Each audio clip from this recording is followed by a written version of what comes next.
Have you ever felt like the world is spinning too fast? Like your to-do list never ends and your mind is always racing?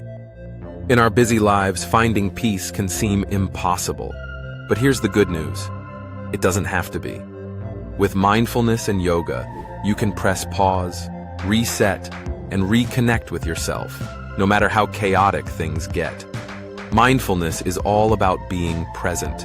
It's not about emptying your mind, but focusing on the moment you're in. Start with just 5 minutes. Close your eyes, breathe deeply, and notice your breath. Feel the air fill your lungs and exhale slowly, releasing tension. When your mind starts to wander, gently bring it back to your breath. It's that simple.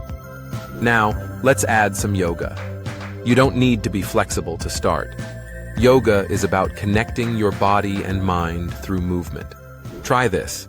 Stand up, reach your arms overhead, and stretch as tall as you can. Feel the energy in your body as you stretch. Then, fold forward, letting your hands fall to the floor or your legs. Stay here for a moment, breathing deeply, and feel the tension in your back and shoulders melt away. Mindfulness and yoga work together like magic.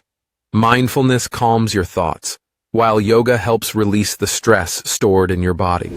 Whether you have 10 minutes or an hour, making time for these practices can bring more peace, focus, and energy into your day.